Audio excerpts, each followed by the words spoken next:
Ya, bursa calon Kapolri ini semakin menjadi sorotan publik dan Presiden Joko Widodo juga mengatakan bahwa penyelesaiannya akan diselesaikan ini dalam waktu dekat dan rencananya minggu ini. Dan kita akan membahas langsung bersama dengan anggota Kompolnas Muhammad Nasir. Selamat pagi, Bapak. Pagi juga. Selamat pagi. Mungkin kita akan mulai dari beberapa nama yang sudah dikantongi begitu. Dan kemarin rencananya memang akan bertemu dengan Presiden Joko Widodo, tetapi memang tidak jadi. Dan ini nama-nama yang sudah dikantongi ini sudahkah sudah dikomunikasikankah ke Presiden Joko Widodo melalui mungkin menteri-menterinya yang kemarin sudah bertemu? Belum, karena kemarin kan tidak bertemu. Jadi kemarin itu lebih banyak kita berbicara mengenai bagaimana kinerja integritas masing-masing calon.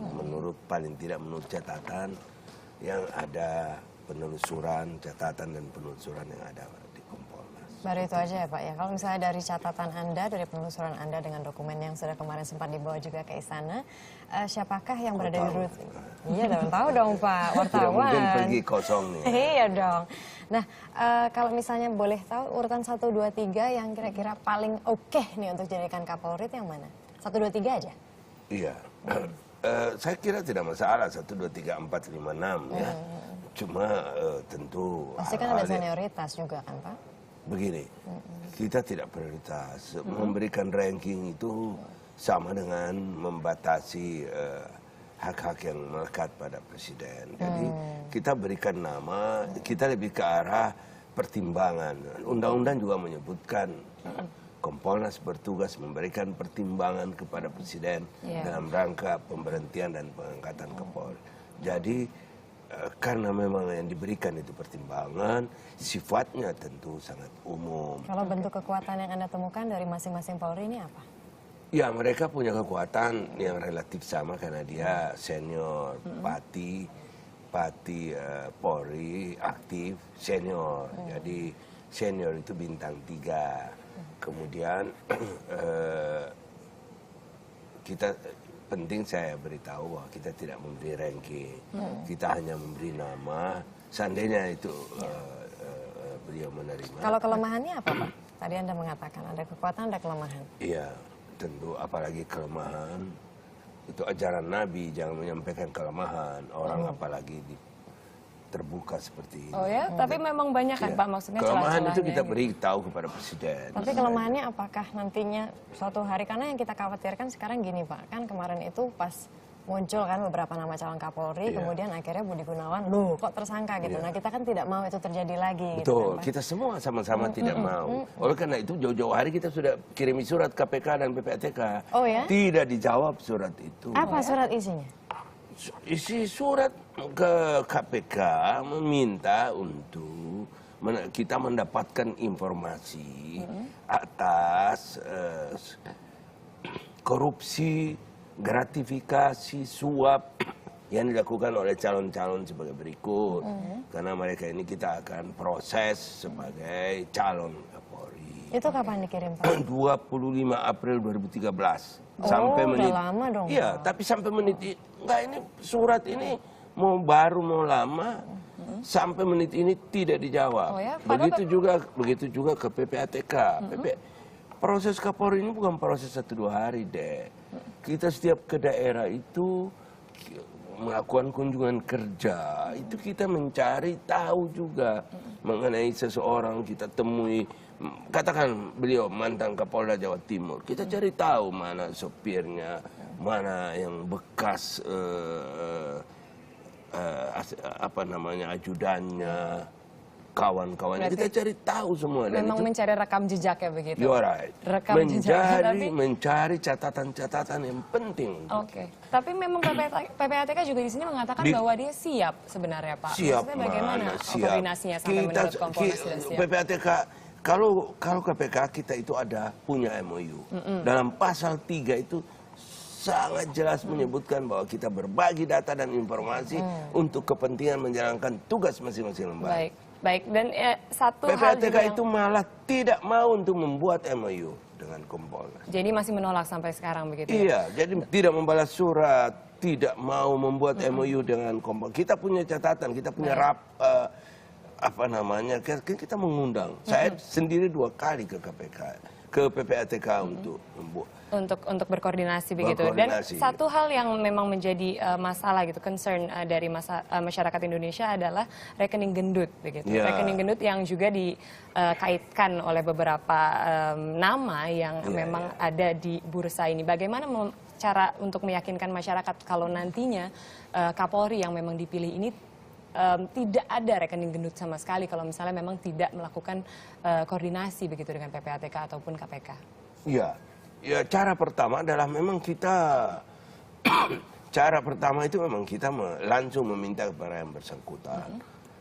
Pada yang bersangkutan kita melakukan katakanlah wawancara yang lebih deep dengan memperlihatkan pada kita beberapa dokumen-dokumen. Laporan harta kekayaan gitu Betul, contohnya? betul. Seluruhnya? Iya, kita minta kejujuran yang sangat fundamental karena ini calon Kapolri. Tapi jangan hanya soal itu yang kita lihat. Saya ingin mengatakan pada Anda bahwa Kapolri itu adalah sebuah jabatan sangat strategis dalam di Republik ini. Betul. Strategis ya, kita semua sepakat. Semua orang seharusnya membantu. Betul sekali, Ya, makanya tepat kita Kalau akan... kita ngirim surat kemudian tidak dijawab, Mbak. Wah, itu harus kita konfirmasi juga ya nanti ke Oh, KPK. silakan. Karena Saya selama ini statement di mereka mobil saya ada Baik. kopi surat. Saya bisa sampaikan pada.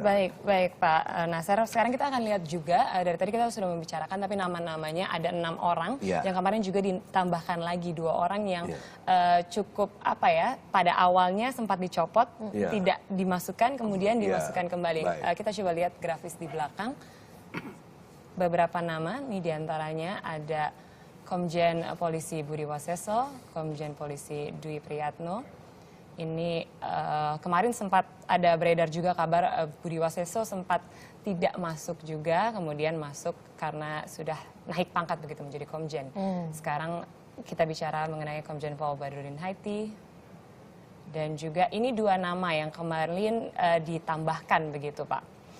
Kemarin sempat beredar kabar kalau Komjen Pol Soehardi Alyus masih muda begitu dikatakan, kemudian namanya dicopot. Tetapi kenapa kemudian masuk jadi lagi? begini, ini kan semua proses. Proses itu artinya tentu saja kita mengakomodasi aspirasi yang begitu banyak datang setiap hari, begitu banyak orang datang, organisasi datang, termasuk juga anggota Polri itu memberikan informasi, memberikan aspirasi. Memang tadinya kita itu ingin bertumpu hanya pada senioritas. Artinya kalau senioritas itu 82, 83. Angkatannya ya Pak? Angkatannya, Dan yang paling senior di sini kan Anang Iskandar kalau tidak salah ya Pak ya? 3 orang. Ada 3 orang? 3 orang. Yang pertama tadi Pak Anang Iskandar 82. Kemudian Dwi ada Prayitno lagi ya, Pak 82. Badrudin Haiti 82 juga. Kemudian Pak Dwi Priyatno itu juga 82, 3 orang. Kemudian 83 kan Pak Budi Gunawan. Kemudian 84 ada 2 juga, Pak Putut Bayuseno dengan Pak Budi Waseso. Budi Waseso, oke. Itu awalnya tadinya, tapi kemudian menjawab pertanyaan Mbak Shahnaz bahwa kita beranggapan 85 itu terlalu muda. Masih punya 65 bulan. Artinya itu akan pensiun baru 2020. Ketika Kapolri itu biasa 2 tahun, 2,5 tahun. Jadi terlalu nah, kalau dihitung 24 bulan, taruh 30 bulan, 65 kurang 30 bulan, masih ada 35 bulan. Setelah itu terus kemana? Itu kan juga persoalan nanti. Sehingga tadinya itu kita potong. Kemudian terpikir lagi, kalau begitu tidak hanya 85 yang dipotong. Angkatannya, kita tidak bicara orang, angkatannya.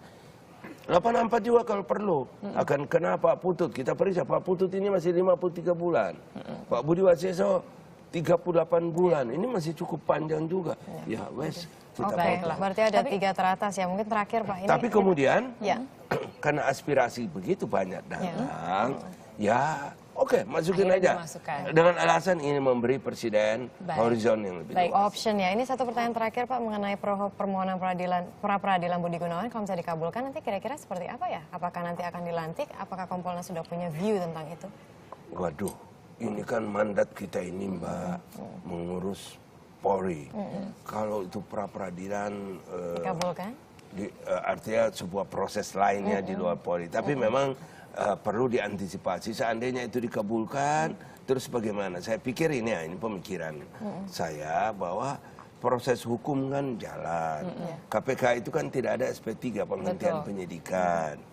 Tetapi cara penetapan tersangka itu yang dipersoalkan. Berarti Nah, akan tetap dilantik atau tidak? Kalau misalnya memang ini proses penyidikan masih terus berjalan? ya memang kalau dilantik tentu bisa saja yang bermasalah atau bukan bermasalah. Yang agak susah itu bagaimana memberhentikan. Iya. Baik. Nah, pemberhentian itu kan harus ada alasan yang jelas. Nah, apakah presiden akan kalau melantik kemudian akan memberhentikan? Apakah menggunakan alasan karena beliau tersangka itu bisa juga. Baiklah, yang pasti kita menunggu bersama. Tapi rencana terakhir kapan akan bertemu dengan presiden, Pak? Lah itu yang belum tahu Mbak. Nunggu Masih undangan ya? menunggu undangannya. Iya, baik Pak. Baiklah kita juga tentunya menunggu begitu penyelesaiannya seperti apa. Tapi terima kasih banyak Pak Nasir sudah